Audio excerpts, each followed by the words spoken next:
हदीस मुबारक है हज़रत सैयदना अनस बिन मालिक रज़ी अल्लाह ताला अन्हु तो फरमाए साईं करीमन फरमायो तसहरु फ़इन्न फ़िस्सुहूर बरका। जॾहिं बि रोज़ो रखो तो रोज़े रखण जे लाइ सहरी ज़रूर कंदा कयो।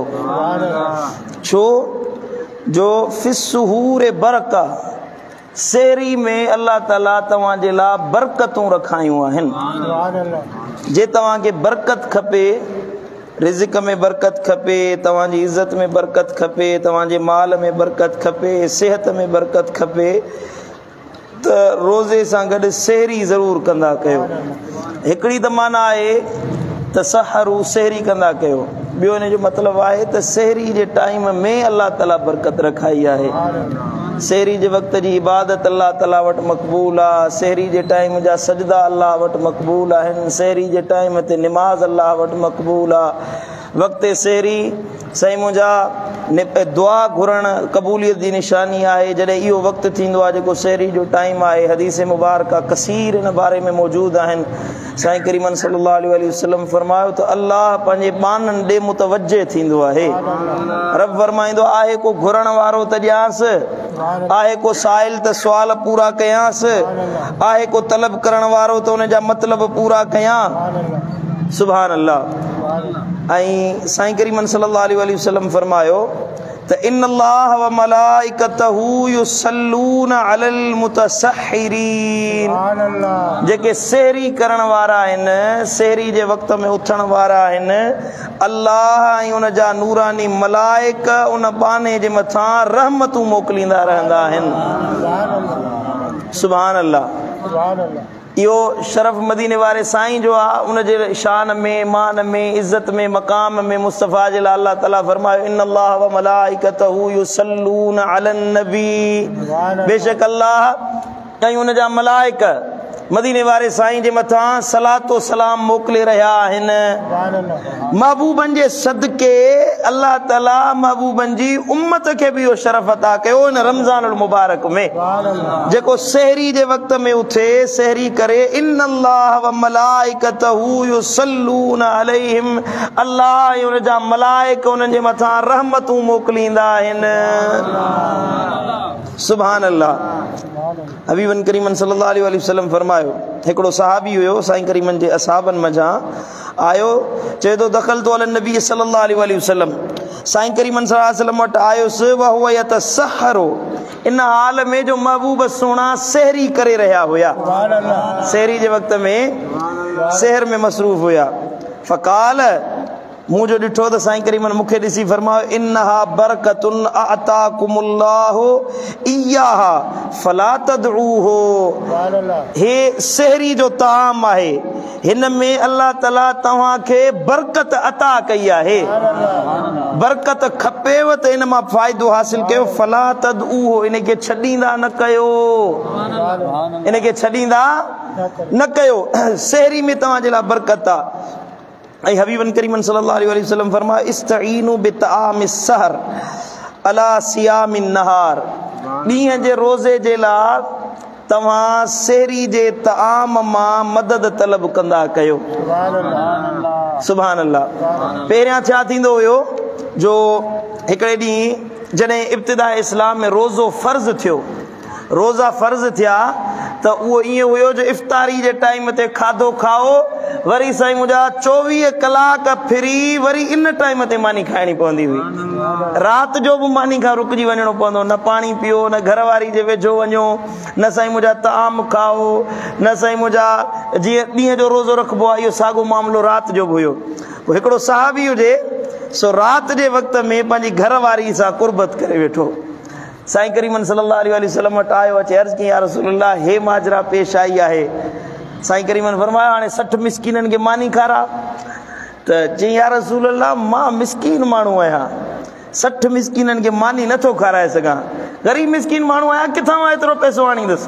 साईं करीमन फरमाया भला जे 60 मिस्कीननि खे मानी नथो खाराए सघीं, पोइ 60 ॾींहं वरी रोज़ा रखो, 60 ॾींहं मुसलसल रोज़ा रख। चए वाह मुंहिंजा महबूब वाह, हिकिड़े ॾींहं जो रोज़ो रखियो त इहो हाल आहे, वरी 60 ॾींहं रोज़ा रखंदुसि। इन जो इहो जवाब ॿुधी साईं करीम ख़ामोश थी विया। थोरी देर थी हिकिड़ो साहबी हुजे खजूरनि जो तोबरो साईं करीमनि जी ख़िदमत में खणी आयो, वॾो टोकरो हुजे, साईं करीमनि खे चयो तोहफ़े में ॾिनई। हबीबन करीमन सल्लल्लाहु अलैहि वसल्लम फरमायो ॾिसो सुभान अल्लाह, मुंहिंजे नबी जो इख्तियार ॾिसो। हाणे हूअं हर माण्हू जे लाइ इहो हुकुम आहे रोज़ो टुटी पवे त 10 ग़ुलाम आज़ाद करे या साईं मुंहिंजा 60 मिस्कीननि खे मानी खाराए या 60 ॾींहं मुसलसल रोज़ा रखे, इहो आम हुकुम आहे। साईं करीमन सल्लल्लाहु अलैहि वसल्लम वटि हे जो साहबी आयो, ये खजूर जो तोबरो मिलियो, साईं जन फरमायो वञ जेको मदीने में ग़रीब मिस्कीन माण्हू आहे न, हे खजूर उन्हनि में विरहाए ॾे, तुंहिंजे रोज़े जी कज़ा अदा थी वेंदी, कफ़ारो अदा थी वेंदो तुंहिंजे रोज़े जो।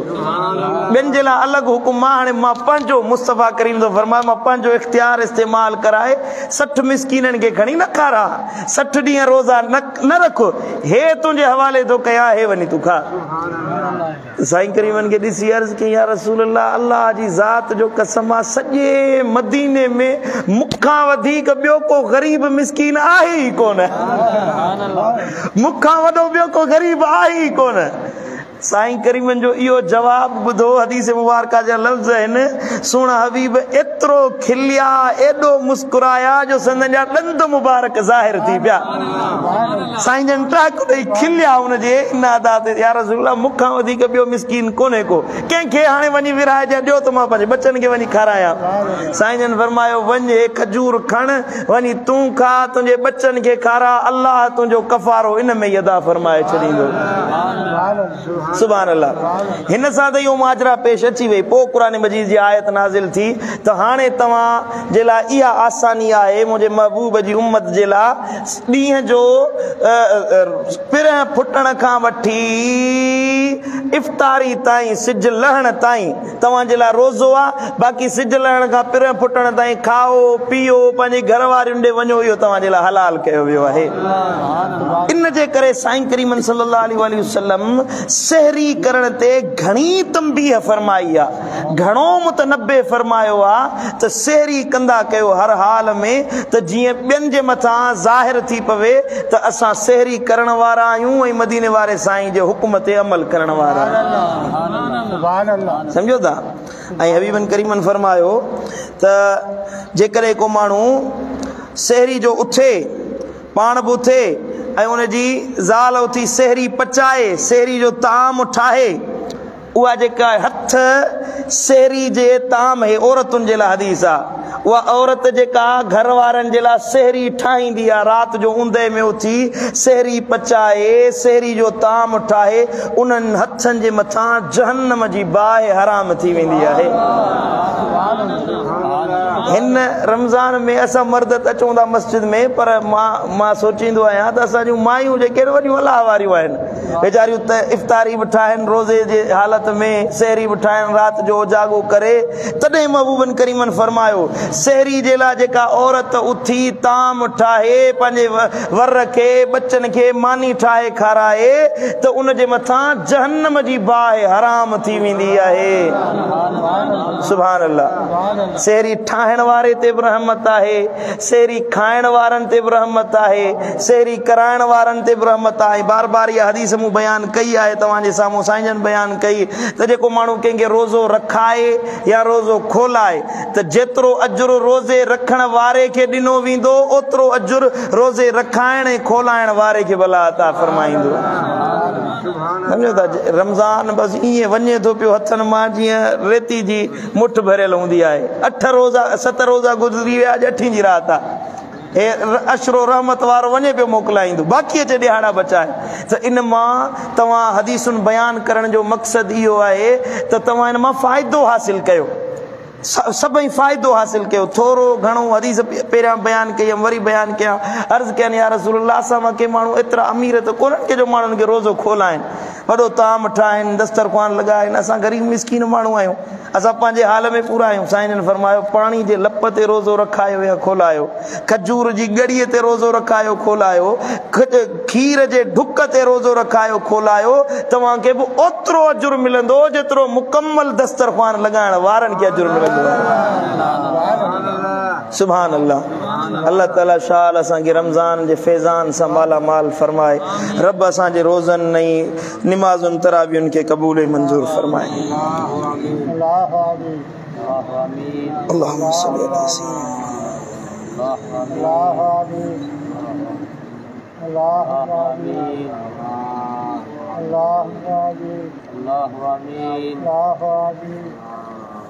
अल्लाहुम्मा सल्ली अला